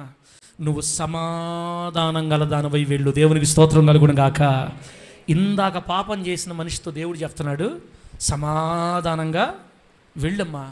ఇక మీదట ఏం చేయొద్దు, పాపం చేయొద్దు. ఇక మీదట పాపం చేయొద్దు, జాగ్రత్త అని ఆమెతో ప్రేమగా మాట్లాడి ఆమెను ఓదార్చి ఆదరించి మరణాన్ని తప్పించి పంపిస్తే యేసయ్య చనిపోయేదాకా, ఆమె చనిపోయేదాకా యేసును వదలకుండా బతికింది. ఆమె నన్ను గట్టిగా చెప్పు హల్లెలూయా. యేసు ప్రభువారు ఆమెలో ఉన్న దోషాన్ని ఎత్తి చూపలేదు, ఆమె పాపాన్ని వేలుపెట్టి తిరస్కరించలేదు, ఆమె మీద మన యేసయ్య నేరాలు మోపలేదు, ఆమెను క్షమించాడు. ఏం చేశాడు? ఆమెని క్షమించాడు. మనం కూడా క్షమించాలన్నా. మన పిల్లలు తప్పు చేస్తే క్షమిస్తాం, కానీ పక్కింట్లో తప్పు చేస్తే మాత్రం క్షమించం. మన కూతురు పొరపాటు చేస్తే దాచుకుంటాం, పక్కింటి బిడ్డ చేస్తే దాచుకోం. మన మనవరాలు పాపం చేస్తే దాచుకుంటాం, పక్కింటో చేస్తే దాచుకోం. అదే భయంకరమైన చెడ్డ అలవాటు. మన కళల్లోనే దూలాలు ఉన్నాయి, ఇతరుల కళల్లో నలుసులతో మనకేం పని? జాగ్రత్తగా ఉండమని ప్రభు చెప్తున్నాడు. బిడ్డ, ఒకసారి మత్తయి సువార్త 6వ అధ్యాయం తీయండి. ఒకసారి అక్కడే ఉన్నాం కదా, 6వ అధ్యాయంలో ఉన్నాం మనం. మత్తయి సువార్త 6వ అధ్యాయం 14-15 వాక్యాలు చదివి ముగించుకుందాం. ఇంకా మత్తయి సువార్త 6వ అధ్యాయం 14-15 వాక్యాలు తీసి చదివేసి ముగించుకుందాం. ఆడేమో తెలుసా? మనుష్యుల అపరాధములను మీరు క్షమించిన ఎడల మీ పరలోకపు తండ్రియు మీ అపరాధములను క్షమించును. మీరు మనుష్యుల అపరాధములను క్షమింపకపోయిన ఎడల మీ తండ్రియు మీ అపరాధములను క్షమింపడు. అబ్బా అబ్బా, దేవుని నామానికి మహిమ కలుగును గాక. హల్లెలూయా హల్లెలూయా హల్లెలూయా. చెప్పండి, హుషారుగా ఉండారా లేరా? జీవనం ఉండవా? పోయేతలే ఉండవా? ఊపిరి పీల్చేవాళ్ళని అల్లులు చెప్పండి, తెలుగు వచ్చిన చెప్పండి. అల్లోలే కదమ్మో, అల్లేలుయా. ప్రభు మిమ్మల్ని ఆశీర్వదించును గాక. తమాషకు లెక్క నవ్విద్దామని అల్లోలి అనకూడదు, జస్ట్ నవ్విద్దామనిలే. ఒక బిడ్డ అనేది అల్లోలియా అనేది బలి నవ్వుకుని నేను. ఇప్పుడు నవ్వుకోకూడదని దేవుడు చెప్పా, అయినా కానీ మనం మాట్లాడుకుంటున్నాం. క్షమించిన ఆయన. ఎక్కడ ఆగాము? ఏ పక్కన ఆగాము చెప్పండి? ఎక్కడ ఆగాము? వాకింగ్ కదా. ఏదేమంటే, మీరు గనక మనుషుల అపరాధాలు క్షమిస్తే మీ పరలోకపు తండ్రి కూడా మీ అపరాధాలు క్షమిస్తాడు అని రాయబడింది అక్కడ. మనం గనక ఇతరుల అపరాధాలు క్షమించామనుకో, మన అపరాధాలు మన దేవుడు క్షమిస్తాడు. తల్లి అర్థమవుతుందమ్మా? తెలుగు నా బాధ అర్థమవుతుందా? అర్థం చేసుకోండమ్మా. నేను ఆపేస్తున్నానమ్మా, ఎందుకమంటే సీరియస్ వస్తున్నానమ్మా. నీ గ్రామంలో, నీ చుట్టుప్రక్కల ప్రాంతాల్లో, నీ వీధిలో, నీ ఇంటి పక్కన ఉండే వాళ్ళు చేసే పాపాలు నువ్వు క్షమిస్తే నీ పాపాలని, నీ బలహీనతని, నీ అపరాధాలను కూడా మన దేవుడు క్షమిస్తాడు. నీవు గనక ఇతరుల పాపాలని, బలహీనతల్ని క్షమించకుండా వాటిని ఇంటింటికి కలుసుకుంటా వాళ్ళకి చెప్పి వాళ్ళకి చెప్పి కడుపు ఉబ్బరమంతా తీరిందాక ఊరంతా తిరిగి చెప్పామనుకో, మీ పరలోకపు తండ్రి కూడా మీ పాపాలని, మీ అపరాధాలని క్షమించడు అని చెప్పింది వాక్యం. అంటే టోటల్గా మనకు ప్రేమార్థం. ప్రేమరాజు ఏమర్థమవుతుంది? ఏదన్నా తెలిసినా కూడా వాళ్ళ మనము ఏం చేయాలా? క్షమించేయాలి. ఫర్గివ్ అండ్ ఫర్గెట్ అంటారు ఇంగ్లీష్లో. ఫర్గివ్ అండ్ ఫర్గెట్ అంటే క్షమించి మర్చిపోవాలి వాళ్ళ గురించి. ఇంకా అహరోను పొరపాటు చేశాడు అనుకో, అహరోను క్షమించి మర్చిపోవాలంతే ఆ పొరపాటుని. అబ్బా, దావీదు గారు పాపం చేశారా చేయలేదా? నాకు మర్యాదగా చెప్పండి, నాకు కోపం వస్తుంది. దిగిన దావీదు గారు పాపం చేశాడు. ఏం పాపం చేశాడు చెప్పండి? ఒక స్త్రీని చూస్తే ఆయనకి ఇష్టం కలిగింది. అప్పటికే ఆయనకి 10 మంది భార్యలు, 30-40 మంది పిల్లలు. అవసరమా ఇతనికి ఇంకా అని అన్నాం అనుకో, మనం తీర్పు తెచ్చినట్లు లెక్క. దావీదు గారికి అవసరమా? సొలొమోను గారికి ఎంతమంది భార్యలు? మొత్తం కలిపి 700 మంది భార్యలు, 300 మంది ఉపపత్నులు. మరి భార్యలు ఉపపత్నులు లెక్క మిస్ అవుద్ది. 1000 మంది. వీళ్ళు చాలక ఇంకా అనేక మందిని ఉంచుకున్నాడంట. ఇప్పుడు ఈ మాట ఊరికి నేను చెప్పాను కదా వాక్యలో, నేను కూడా ఆయన వేలు పెట్టి చూపించినట్లు లెక్క. నాకు అవసరమా? 1000 కాకపోతే 2000 మంది. మనకెందుకు ఆ బాధలా? ఆ రోజుల్లో వాళ్ళ ఇష్టం అది, మనకెందుకు? దావీదు గారికి 10 మంది భార్యలు ఉంటే చాలక ఆయన మళ్ళీ ఇంకో స్త్రీని ఒక పెళ్ళైన స్త్రీ స్నానం చేస్తుంటే చూసి ఇంక గందరగోళం అయిపోయి మొత్తం మీద కళ్ళు ఇబ్బంది అయిపోయి ఆమెను బలవంతంగా పిలిపించి పాపం చేశాడు. ఆ పాపం చేసిన దానికి బదులుగా గర్భం వచ్చేసింది. ఆ గర్భాన్ని దాచడానికి ఎన్నో ప్రయత్నాలు చేశాడు, దాగలేదు. భర్తను పిలిపించాడు. భర్తని ఈమె దగ్గర పంపించి ఈయన ద్వారానే ఆ గర్భం వచ్చిందని లోకాన్ని నమ్మించడానికి శతవిధాల ప్రయత్నం చేశాడు. ఇతను మాత్రం నగర గోడ దాటి బావట్ల అవతల పక్కకి. లాస్ట్కి ఇటు బతుకుంటే నా పాపం బయటపడిపోద్దని అతని చేతుల్లోనే అతని మరణ వాంగ్మూలం రాయించి, యోవాబో ఎక్కడైతే యుద్ధం బలంగా జరగద్దో వీడిని అక్కడ ముందు పెట్టి వీడు చచ్చిపోవాలా, వీడిని వేసేయాలి ముందు నువ్వు అని చెప్పి పంపించి ఆ లెటర్ చేత్తో పట్టుకొని ఎంత మంచోడో తన మరణ వార్త తన చేత్తోనే పట్టుకొని పోయి ఇచ్చాడు. అక్కడ యుద్ధం బాగా పెట్టి బాగా జరుగుతున్న చోట ఇతను పెట్టాడు. యోవాబు చనిపోయాడు. వాళ్ళు కొట్టారు, చనిపోయాడు అంతే. ఇప్పుడు రెండు జరిగాయి. ఒకటి పొరుగువాని భార్యని బలాత్కరించి వ్యభిచారం చేశాడు, ఒకటి దావీదుగా చేసింది. రెండోది ఆమె భర్త నిర్దాక్షిణ్యంగా ఒక నీతిమంతుడు నా దేశంలో ఉన్న సైనికులందరూ పోయి యుద్ధం చేస్తుంటే నేను వెళ్ళి నా భార్యతో సంతోషంగా ఉండాలా, నాకు వద్దయా అన్నాడు నీతిమంతుడు. ఒక నీతిమంతుడి ప్రాణాన్ని తీసేశాడు, నరహత్య. ఈ రెండు పాపాలు చేశాడు దావీదు. 51వ కీర్తన మనం చదువుకుంటే బిడ్డరా, 51వ కీర్తన మనం చదివితే దావీదు గారు అంత ఘోరమైన పాపం చేసిన తర్వాత దైవజనుని పంపించి నాతాను ప్రవక్త పంపించి దావీదుని హెచ్చరిస్తే బైబిల్ రాయబడింది, అతను కన్నీళ్లు విడుస్తూ ఉండగా ఆ కన్నీళ్ళన్నీ ఒక చోట చేర్చి పరుపుగా నేస్తే ఆ పరుపు తేలేంతగా ఏడ్చాడంట. అంటే పరుపు తేలేంత కన్నీళ్ళు వచ్చినాయని కాదు, అంత ఎక్కువగా ఏడ్చాడు దేవుడి దగ్గర. క్షమాపణ అడిగాడు, గుండెలు బాదుకున్నాడు. అంత ఘోరమైన పాపం చేసి ఇక్కడ కన్నీళ్ళు విడిచి గుండెలు బాదుకుంటే బైబిల్ చెప్పింది దావీదు పాపాన్ని దేవుడు పూర్తిగా క్షమించాడంట. ఆమెను చెప్పండి, గట్టిగా చెప్పండి హల్లెలూయా.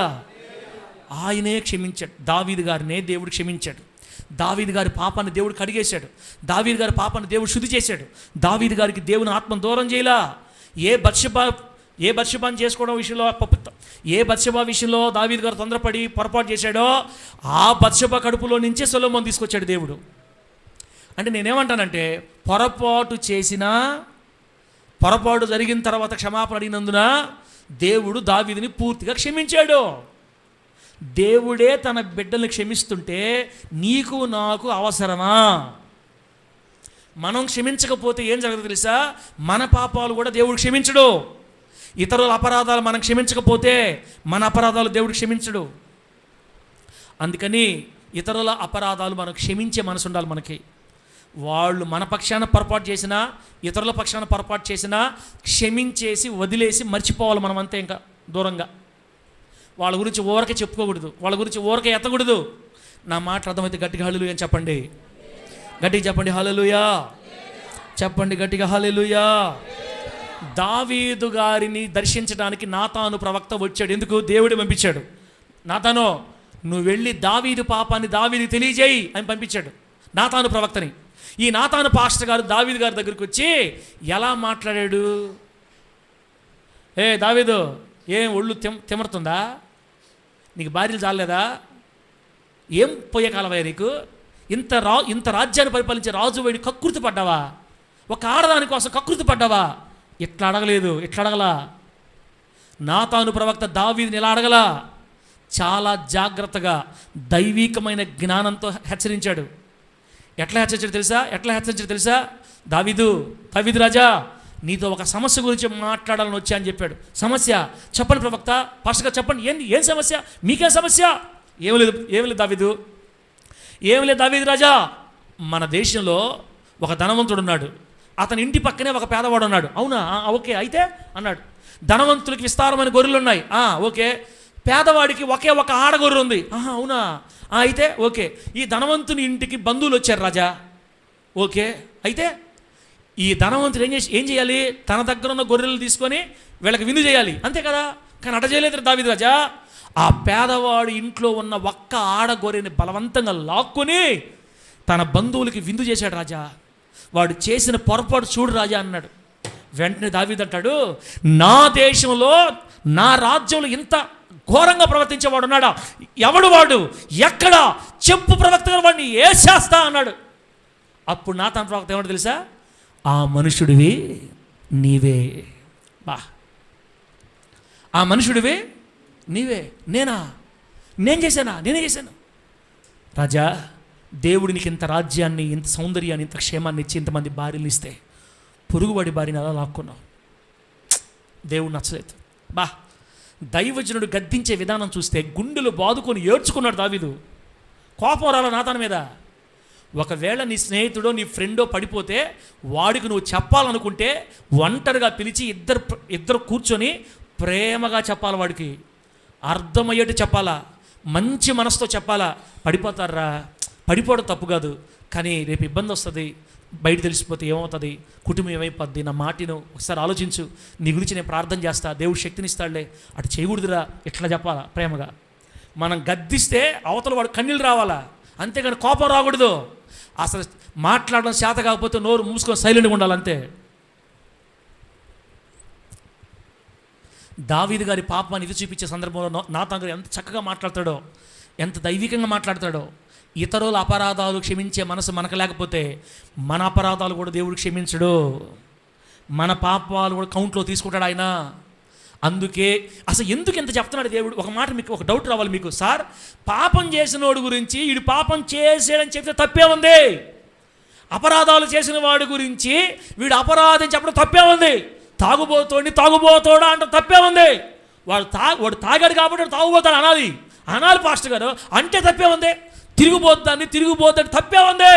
హలో, యేసయ్య ఏమంటాడంటే, నువ్వు ఎట్లాగా ఆయన రూపంలో చెక్కబడ్డావో, నువ్వు ఎవరి గురించి మాట్లాడుతున్నావో వాళ్ళు కూడా దేవుని రూపంలో చెయ్యబడ్డారు. చప్పలు కొట్టి గట్టిగా చప్పలు గట్టిగా హల్లెలూయా చెప్పు, హల్లెలూయా.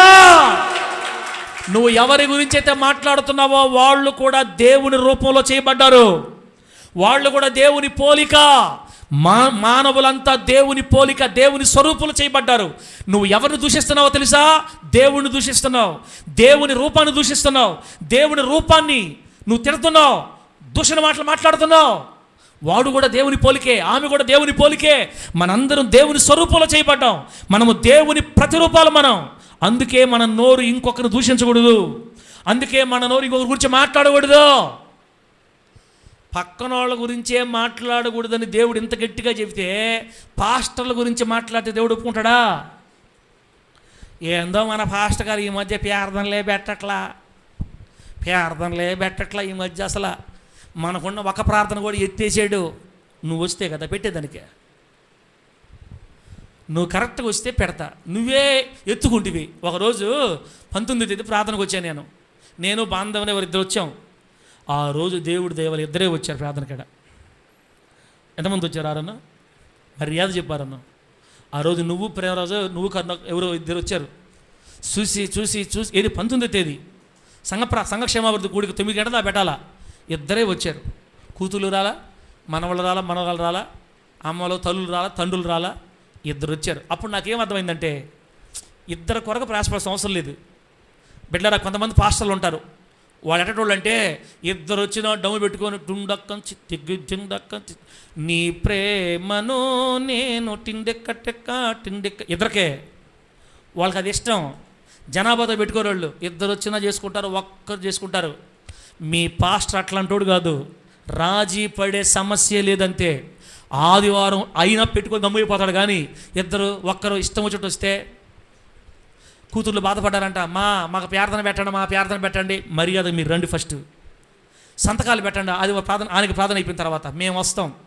కనీసం 10 సంతకాలు పెట్టాలా, 10 సంతకాలు పెట్టి ముద్ర పెట్టి సంతకాలు పెట్టండి, అప్పుడు మళ్ళీ స్టార్ట్ చేస్తా. అది మా అక్క చెప్పింది. సంతకం ఫస్ట్ సంతకం మా అక్క పెట్టద్దంట, మా అక్క తర్వాత అందరూ సంతకాలు పెట్టండి, వచ్చేవాళ్ళ సంతకాలు పెట్టండి. 19వ తేదీ ప్రార్థన పెట్టుకుందాం ఖచ్చితంగా. నాకెందుకు ఉండదు ప్రార్థన పెట్టాలని? నేను పెట్టని ప్రార్థనలా, చేయని ప్రయత్నాలా? ఎంతలా మనం పెట్టలా? యవనోత్సవ ప్రార్థనలు పెట్టాం, అమావాస్య ప్రార్థనలు పెట్టాం, ఇంకా ప్రార్థన పెట్టాం, పౌర్ణమి ప్రార్థనలు పెట్టాం, ఏందేందో కొత్త ప్రార్థనలు పెట్టాం, కుటుంబ క్షేమ ప్రార్థనలు పెట్టాం, ఎన్నెన్నో పెట్టాం. అన్ని ఊడ్స్. జనాభా రావట్లా, బిడ్డలు రాలేకపోతున్నారు. అటని మిమ్మల్ని నేను బాధపడలేదు తల్లా. మీరు కష్టపడి వస్తుంటారు, పనులు పోయి వస్తుంటారు. మీకు ఇష్టం వచ్చినట్టు వస్తే పెట్టడానికి నేను చిన్నోడు కాదు, మీకు బాధ్యత ఉండాలా. ఆదివారం నా దేవుని సన్నిధికి నేను పోవాలి. ఆదివారం కూడా ఆపకూడదు కాబట్టే పెడుతుండా. ఆదివారం కూడా ఆపొచ్చని దేవుడు చెప్పునుంటే హల్లెలూయా ఇంకా అంతే. నాకు అట్టడి మైండ్, నేను ఉండదని చెప్పేస్తున్నానులే, ఎందుకు మళ్ళీ ఒకటి లోపల పెట్టుకుని ఒకటి చెప్పి. మీకు బాధ్యత ఉండాలి. మీకు దేవుడు వద్దా? మీకు సంఘాలు వద్దా? మీకు మందిరం వద్దా? మీకు దేవుడు వద్దా? ఉండాలి మీకు కూడా. మీరు నమ్మకంగా వస్తే నేను నమ్మకంగా నడుస్తా బిడ్డ. అంత దూరం ప్రయాసపడి వస్తే ఇద్దరు వస్తే బాధ కదా. అందుకని ఆపానమ్మా. మీకు మరలా ప్రార్థన కావాలని మనసుంటే మర్యాదగా సంతకాలు పెట్టాలి. ఫస్ట్ సంతకం పెట్టి మనం అప్పుడు స్టార్ట్ చేసుకుందాం. దేవుడి మాటలు మనకు ఆశీర్వాదకరంగా మార్చును గాక. గట్టిగా చెప్పండి హల్లెలూయా. యేసుప్రభు ఏం చెప్పాడు? క్షమించండి. మనం మన మన మన సహోదరుల అపరాధాలు క్షమిస్తే మన దేవుడు మన అపరాధాలు క్షమిస్తాడు. ఒకవేళ కనుక మనం మన సహోదరుల అపరాధాలు క్షమించకపోతే మన పరలోకపు తండ్రి కూడా మన అపరాధాలు క్షమించడు. ఎఫెసీ పత్రిక 4:32 ఏమంటో తెలుసా? ఎఫెసీ పత్రిక 4:32లో ఒకరికొకరు దయగలవారై కనికరము గలవారై దేవుడు క్రీస్తునందు మీకు క్షమించినట్లు ఒకరినొకరు క్షమించుకునుడని రాయబడింది. మనం ఒకరినొకరు క్షమించమని దేవుడు మనకు చెప్తున్నాడు బిడ్డ. ఒకరినొకరు క్షమించుకోండి. ఒకరి దోషాలు ఒకరు చూపించుకోవద్దు. అర్థం చేసుకోండి. మీకు ప్రవీణ్ పాస్టర్ గారు తెలుసు కదా? ప్రవీణ్ పాస్టర్ తెలుసు అన్నోళ్ళు హల్లెలూయా చెప్పండి. ప్రవీణ్ పాస్టర్ తెలుసు మాకు అన్నోళ్ళు హల్లెలూయా అనండి. బైబిల్ మూసేసాను నేను కూడా. ఇంకా అయిపోతుంది, ప్రార్థన చేసుకుందాం బిడ్డ. ఆ ప్రవీణ్ బ్రదరు నాకు మంచి ఫ్రెండ్ కదా. ఈ భూలోకంలో ఇంతవరకు నాకు దొరికిన మంచి ఫ్రెండ్లో ఫస్ట్ ఫ్రెండ్ అనమాట. ఇంతవరకు నాకు ఎవరు ఫ్రెండ్లు లేరు. ఫ్రెండ్షిప్ కూడా చేత కాదులే నాకు. నా మెంటల్ ఎట్టాడిదంటే నాలో ఉన్న తప్పు కానీ చూపిస్తే నేను కొలత ఉండలేను. ఏందో సార్ ఇట్లా మాట్లాడకూడదు అంటే ఇంక అంతే, అయిపోయింది. ఆ వ్యక్తితో ఇంకా వదిలేస్తా. ఇంకా ఆ వ్యక్తితో నేను నడలేను. నా గౌరవానికి భంగం కలిగించే ఒక్క మాట మాట్లాడినా నేను ఓర్చుకొని సర్దుకొని ఓపిక బట్టి నా వల్ల కాదు. నా గౌరవం నాకు ఉండాలా. నేను ఎవరి జోలికి పోను. ఆరోన్ని నేను అగౌరవంగా మాట్లాడినాను. ఆరోన్ విషయం నేను ఏదన్నావు ఆరోన్తో నడుస్తా. ఆరోన్ కానీ ఒక్కసారిగా నన్ను టచ్ చేశాడు అనుకో, సెలవు ఆరోన్ నీకు ఇంకా అంట. ఇక సెలవు. బాంధవ్యంతో నడుస్తా బాగానే. బాంధవ్యాన్ని కానీ లోపల నవ్వాడు అనుకో, ఇక సెలవు. ఎందుకంటే మనకు కష్టం. మన సెల్ఫ్ రెస్పెక్ట్ దెబ్బతినిందంటే ఎవరికైనా బాయి చెప్పడమే. అందుకే ఇస్రాయల్ పాస్టర్ ఎవరితో కలవడు అసలు. ముత్తుకూరులో కానీ నెల్లూరులో కానీ. ఏక్ నిరంజన్ మీ పాస్టర్ శాంతిరాజనా మీ పాస్టర్ ఎవరు? ఏక్ నిరంజన్. ఎవరితో కలవడు. ఎందుకు కలవడు అంటే ఇదే.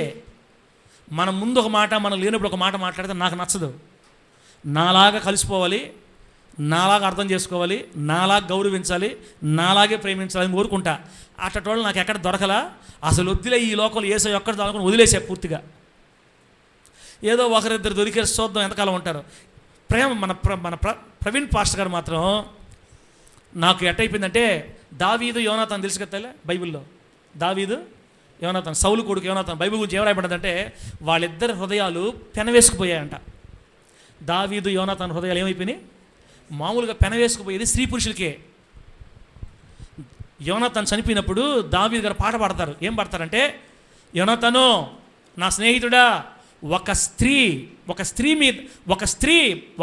పురుషుని మీద చూపే ప్రేమ కంటే నీ ప్రేమ అమృతమైనని చెప్తాడు.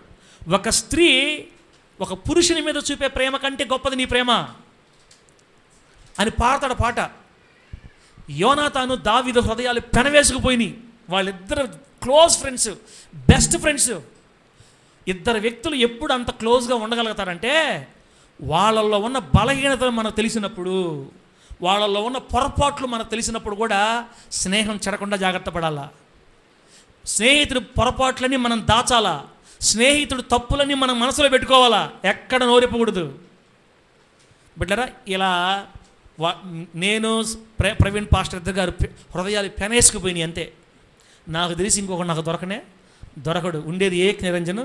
ఈ ఏక్ నిరంజన్కి ఆ ఏక్ నిరంజన్ దొరికాడు. దేవుని నామానికి మహిమ కలుగును గాక. గట్టి చెప్పండి హల్లెలూయా. మంచి స్నేహితునిచ్చాడు దేవుడు నాకు. మీకు ఎవరంటే అక్కడ స్నేహితులు ఉన్నారా? ఉంటే మంచిది, లేకపోతే మీరు అక్కడ స్నేహితులుగా ఉండండి. ఆ సేవలు జరిగే ప్రతి చిన్న విషయాన్ని నాకు చెప్తాడు. మన దగ్గర జరిగే ప్రతి చిన్న విషయాన్ని నేను చెప్తా. అక్కడ అడ్డుకట్ట, ఇక్కడ అడ్డుకట్ట. ఈ పక్క నుంచి ఒక్కడ కూడా ఇటు రాదు. నా గురించి అవతల పక్కకే పోదు. అలా కాపాడతాడు అనమాట. అలా కాపాడాలి. మంచిదైనా చెడ్డదైనా చిన్నదైనా పెద్దదైనా ఒకరు అలా అర్థం చేసుకొని క్షమించుకొని బలహీన సరి చేసుకొని సర్దుకొని అలా వెళితే ఈ భూలోకంలో కూడా దేవుడు మన అపరాధాలు క్షమిస్తాడు. దేవునికి స్తోత్రం కలుగును గాక. ఆ బ్రదర్ ఏదో నమ్మి సంఘంలో విషయాలు ఒకటి చెప్తే నేను ఇక్కడ చెప్పేశాను అనుకో, మీకు పలానా పాస్టర్ అంట, పలానా సంఘం ఇట్ట అంటే అయిపోయిలా ఇంకా. కాబట్టి బిడ్డలారా, 1, ఎవరికి తీర్పు తీర్చొద్దు. 2, ఎవరి మీద నేరాలు మోపొద్దు. భార్య మీదైనా, భర్త మీదైనా, పిల్లల మీదైనా, పొరుగు వారి మీదైనా, సంఘంలో వాళ్ళ మీదైనా ఎవరి మీద నేరాలు మోపొద్దు. దయచేసి అందరూ క్షమించండి, క్షమించి మరిచిపోండి. ప్రభు మన అపరాధాలు కూడా క్షమిస్తాడు. ఇంకొక వేలు మన వైపు చూడకుండా, మనకు దేవుడు చూపెట్టకుండా దేవుడు మనకు సహాయం చేస్తాడు. దేవుడికి స్తోత్రం కలుగును గాక. ఇతరుల చేతులు నీ వైపు చూపకుండా ప్రభు సహాయం చేస్తాడు. మంచి మనసుతో ఇతరులను ప్రేమించి వారి బలహీనతలు అర్థం చేసుకొని దాచిపెట్టి, వారి సంగతులు దాచిపెట్టి ప్రభువు మహిమకరంగా వారి గురించి ప్రార్థన చేసి మౌనమైపో. నీ కుటుంబాన్ని విప్లవాత్మకంగా దేవుడు ఆశీర్వదిస్తాడు యేసు నామములో. గట్టిగా చెప్పండి హల్లెలూయా. ఎందుకు దాచిపెట్టాలి, ఎందుకు క్షమించాలి, ఎందుకు మనం అడగకూడదంటే, వాళ్ళు కూడా దేవుని రూపంలో చేయబడిన బిడ్డలే, వారు కూడా దేవుని స్వరూపాలే, వారు కూడా దేవుని పిల్లలే. అందుకే మనం అందరినీ ప్రేమించాలి, అందరితో సమాధానంగా ఉండాలి, అందరినీ కలుపుకోవాలి, అందరితో జాగ్రత్తగా ఉండాలి. ఎవరిని కించపరిచి మాట్లాడకూడదు, ఎవరి తప్పులు ఎత్తి చూపకూడదు, ఎవరి మీద నేరాలు మోపకూడదు. అందరినీ క్షమించి సాగిపోవాలి. ఈ మాటలు మన కుటుంబాలకి, మన గ్రామానికి, మన సంఘానికి ఆశీర్వాదకరంగా ప్రభు మార్చి వర్ధిల్ల చేయును గాక. కళ్ళు మూసుకొని ప్రార్థన చేసుకుందాం బిడ్డలారా. కళ్ళు మూసుకోండి, ప్రార్థన చేసుకుందాం.